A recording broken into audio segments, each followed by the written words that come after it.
Hello बच्चों, कैसे हैं आप सब? बढ़िया एकदम। थोड़ा सा समय चाहिए था आपका। मैंने देखा है आपको टॉपिक से परेशान होते हुए ना।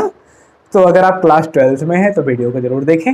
ठीक है, मैंने देखा है आपको टॉपिक पे परेशान होते हुए कि कैसे जो है आपको इंटीग्रेशन का कॉन्सेप्ट समझ में आ गया, आपको मैक्सिमम समझ में आ गया, एप्लीकेशन ऑफ डेरिवेटिव डिफरेंशिएट भी आप कर ही लेते हो, लेकिन फिर भी आपके क्वेश्चंस नहीं बनते हैं। तो उसके पीछे बिल्कुल सॉलिड सा रीजन है कि आपने 11th अपना बड़ा नुकसान कर लिया है। ठीक है, आपने 11th में क्या काम किया? आपने 11th पूरा लापरवाही के साथ बिताई। ना तो आपने ट्रिग्नोमेट्री कुछ समझा, ना कुछ जो है फंक्शन को कुछ समझा। तो जब ट्रिग्नोमेट्री, फंक्शंस, ये सारे चैप्टर आपके लिए फिर यहाँ 12th में आके बड़े काल टाइप के बन जाते हैं। फिर वो आपको प्रॉब्लम क्रिएट करने लगते हैं। देखिए, फंडा सिंपल सा है। जब आपने डिफरेंशिएशन सीख लिया तो डिफरेंशिएशन का काम तो आपको आ गया कि हाँ भैया ऐसे ऐसे करना है, ये काम होता है, डिफरेंशिएशन चेन रूल लगाना है तो लगा दिए, काम हो गया। उस काम को बिल्कुल मैच्योर तरीके से सिंपल सा बना के करने के लिए आपको अगर वही ट्रिग्नोमेट्री का क्वेश्चन आ गया और उसमें ट्रिग्नोमेट्री आप इन्वॉल्व करके लेके चलते हैं तो आपका काम बड़ा सिंपल सा बन गया ना। सारी चीजें बड़ी आसानी के साथ होती चली गई।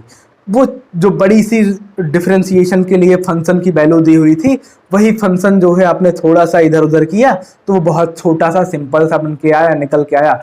लेकिन उस छोटे से सिंपल से तक पहुंचने में तो बड़ी पहाड़ काम है ना, आपके लिए बड़ी दिक्कत हो जाती है। तो आप करते क्या है? फिर आप दौड़ेंगे इधर उधर कोचिंग्स में ना, तमाम तरीके के कोचिंग्स, चाहे जहां भी जाएंगे, और बिल्कुल लालच बस इसी बात का कि 20 नंबर मिल जाएगा, 30 नंबर मिल जाएगा, जैसे प्रैक्टिकल के मार्क्स होते हैं। तो प्रैक्टिकल के मार्क, वो 20-30 नंबर के लिए आप पूरी मेहनत, अपनी पूरी एनर्जी खर्च कर देते हैं दिन भर दौड़ने में। ठीक है, पूरी मेहनत आपकी उस 20-30 नंबर के लिए लग जाती है। आप ऐसा नहीं कि वहां जाके आप गलती करते हैं, सीखना है। फंडा ये है कि मुझे, तुम्हें, या जिसको भी है, तुम्हारे जो भी टीचर्स हैं, सबको मिलके तुम्हारे डेवलपमेंट के बारे में सोचना है ना। लेकिन आपके साथ होता क्या है कि आप अपने डेवलपमेंट से ज्यादा सोचते हैं कि जो है वो 30 नंबर कैसे आए, वो 20 नंबर कैसे आए। उस 80 या उस 70 के लिए आप जो है एफर्ट नहीं मारते हैं। उस 80 या 70 पे अगर आप एफर्ट मारते तो वही जिंदगी बदल जाती। आप वही काम कीजिए, जैसे कि जो है आप जो टॉपिक आप पढ़ रहे हैं, उसको थोड़ा डिस्क्रिप्टिव बनाइए, थोड़ा सा दिमाग दौड़ाइए, तमाम सवालों से खेलिए। कैसे? जैसे कि आप ये मत सीखिए कि ये कॉन्सेप्ट है तो इसको ऐसे ऐसे कर देंगे, ऐसे ऐसे लग जाएगा, रट्टा मारने ऐसा काम नहीं करना है। करना क्या है? जो चीज है उसको पूरा एनालिसिस करना है। ऐसे कर दें तो, इस तरीके से इसको यहाँ यूटिलाइज कर लें तो, ठीक, उसको जो है औरों से चर्चा कीजिए, अपने फ्रेंड सर्किल में चर्चा कीजिए, मुझसे चर्चा कीजिए, जैसे मन करे वैसे जो है जहाँ से व्यवस्था आपको मिल पाती है उस तरीके से आप उसको गेन कीजिए, उसके बारे में और जानने की कोशिश कीजिए। थोड़ा जैसे होता नहीं कि कोई चीज़ मिली उसको हमने एक्सपेंड कर दिया, पूरा फैला दिया, मैं उसके बीच में चला गया, उस पूरी नॉलेज के बीच में मेरे दिमाग में जितनी चीज़ें हैं सबके बीच में मैं एग्जिस्ट कर रहा हूँ।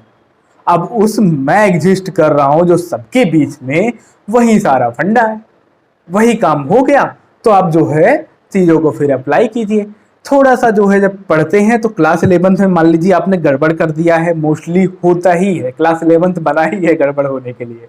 ठीक है, तो वो चीज़ जब आपने गड़बड़ कर दी है, उसको जहाँ जहाँ यहाँ मिल रहा है तो इसको संभालते हुए चलिए और मेहनत के साथ। अगर आपको क्लास 11 से रिलेटेड कोई चीज़ यहाँ पे नज़र आती है तो उसको आप मैनेज कीजिए, नई चीज़ उसमें से निकालिए, उठा के रखिए। इसको फिर आगे जब यूटिलाइज करना हो तो फिर आप उसको तुरंत यूटिलाइज कर सकें। इस तरीके से जो है मैनेज करते हुए चलिए। आप कर सकते हैं कि एक पतली सी कॉपी बना लेते हैं, सारे में जो है सारे प्रोसेस, सारे जो है फार्मूले एक जगह पे आपके नोट हो गए। अपनी भाषा में नोट कीजिए, जैसे आप बोलते हैं वैसे नोट कीजिए। ऐसे हो जाएगा तो ये काम करना है ना। आप खुद को आदेश दीजिए कि हाँ ऐसे रहेगा तो मुझे ये काम करना है। मैं कहता हूँ 1 महीने के अंदर अंदर आपके जो है परफेक्ट प्लानिंग के साथ तैयारी एकदम बन के निकल के आएगी। और आपको बोर्ड में भी जब आप वही अपनी पतली वाली कॉपी पूरे सब्जेक्ट के लिए, जो कोई मेहनत करके जो है 3 दिन 4 दिन में तैयार करता होगा, एक बार रिवाइज करता होगा, आपका 3 घंटे 2 घंटे में रिवाइज हो जाएगा।